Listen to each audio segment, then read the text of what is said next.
Patrick Cohen. Voici la revue de presse de Marion Lagardère. Bonjour Marion. Bonjour Patrick, bonjour Julie, bonjour à tous. Dans la presse ce matin, on entretient la flamme. Oui, c'est bien simple. Tous, absolument tous vos journaux affichent en une leur Johnny en noir et blanc ou en couleur. Sur scène ou prenant la pause, 30 pages spéciales pour Le Parisien, 23 pour Nice Matin, 16 pour La Voix du Nord et Le Figaro, 18 pour Libération. Libé qui remporte 2 palmes, on va dire, celle de l'édito qui sonne faux. Laurent Geoffrin parlant d'un notable du rock qui n'a rien créé et tout imité. Et paradoxe, la palme du plus beau clin d'œil en une. Salut les copains, avec cette photo prise par Raymond Depardon en 67, un Johnny s'égosillant dans le micro, torse nu, yeux fermés et veine du cou hyper saillante. Belle photo. Très belle photo. Il y a aussi les Échos qui précisent que l'article le plus lu sur leur site hier s'intitule Johnny, une histoire compliquée avec l'argent.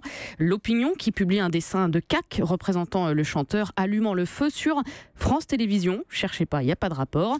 Même L'Équipe y va de son clin d'œil, le quotidien sportif qui titre Rallumer le feu pour parler du PSG. Hommage présent en filigrane à toutes les pages, pour celui, disons-le, qui a enflammé tous les stades de France. Au Emery, si tu savais, Optique 2018, très bien. Monaco Noir c'est Noir, ou encore l'envie d'avoir envie pour le rugby. Johnny, qu'on retrouve au-delà des jeux de mots en page 34 pour un retour sur sa participation au Dakar en 2002. Enfin, on peut citer aussi l'Humanité qui ressort un texte d'Elsa Triolet, première écrivaine, écrit le journal, à être atteinte du virus Johnny. Oui, je fais partie des fans, affirmait-elle en 64. Vous trouvez ça grotesque ? Eh bien, vous avez tort, car à mon âge, si l'on n'est pas un monstre, on aime ce qui est en devenir. Johnny Hallyday qui sera aussi à la télé ce soir. Oui, les chaînes bouleversent leur programme, nous dit Le Monde, qui signale notamment le documentaire inédit qui sera diffusé sur France 2, La France Rock'n'Roll, un entretien avec Daniel Rondeau et Jean-Christophe Rosé, dont la programmation a été avancée et remplace un autre documentaire exclusif, lui aussi, sur les viols dans les prisons en Syrie. En prévision de cette diffusion, le journal Le Monde a publié mardi un témoignage bouleversant, celui d'Asna Al-Hariri, victime de la folie du régime Assad, article que vous avez peut-être vu passer, puisqu'il a été partagé plus de 5000 fois sur les réseaux, et où cette femme raconte à Annick Cogent l'enfer. Ses interrogatoires dès 2011, où elle est déshabillée, battue, électrocutée. Ce soldat qui la viole, j'ai hurlé et lui ai dit « Je pourrais être ta mère », mais le viol était partout, dit-elle. Il me faisait entrer dans des salles où des hommes nus se faisaient violer. Il me disait « Regarde, c'est ce qui va arriver à tes fils, on vous violera tous ».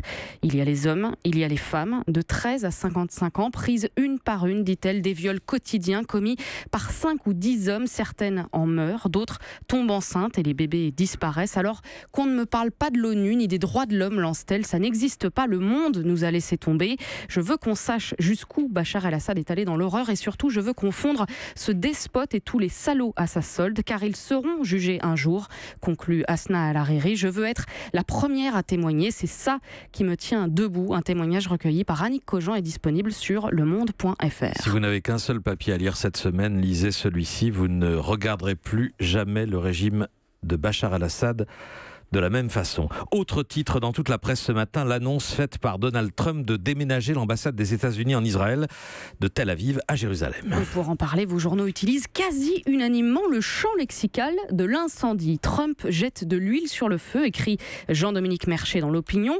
Il joue avec les allumettes, juge La Voix du Nord. Il met le feu aux poudres pour la Charente libre. Ouest France parle d'un pyromane et les dernières nouvelles d'Alsace craignent une flambée de violence. Il y a aussi la une de la Croix. Trump souffle sur les braises. Pourtant, hier, c'est la pluie bien réelle qui a temporairement douché le brasier qu'on vous prédit. Reportage de Salomé Parent à Ramallah, où, malgré l'appel des dirigeants palestiniens à entamer 3 jours de colère, le mauvais temps semble avoir eu raison de la motivation des habitants. Sally, 26 ans, a préféré rentrer chez elle plutôt que d'affronter des trompes d'eau. Mais ça ne veut pas dire qu'on ne se sent pas concerné. C'est aussi ce que dit avec fatalisme Mahmoud au Figaro. L'Arabie Saoudite et les autres pays arabes nous ont lâchés.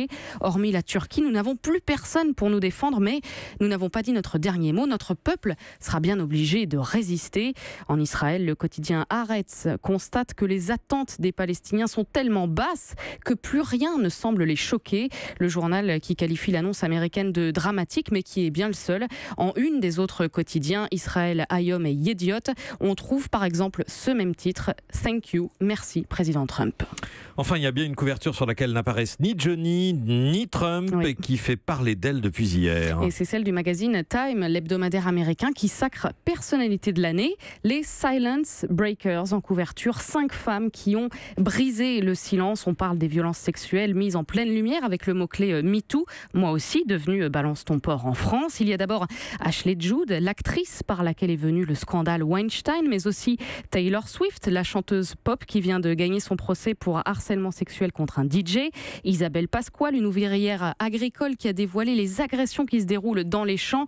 Suzanne Fowler, ingénieure harcelée chez Uber. Et enfin, Adama Iwu, lobbyiste et fer de lance du mouvement MeToo en Californie. 5 femmes qui posent tête haute, déterminées, fixant intensément l'objectif. L'air de dire que dans ce monde où une information en balaye une autre en moins de 24 heures, où ce qui nous choque périme inexorablement de plus en plus vite, ce mouvement n'est pas l'affaire de quelques tweets éphémères, mais bien le début d'un changement sociétal profond. Merci à vous Marion Lagardère pour la revue de presse. Europe 1.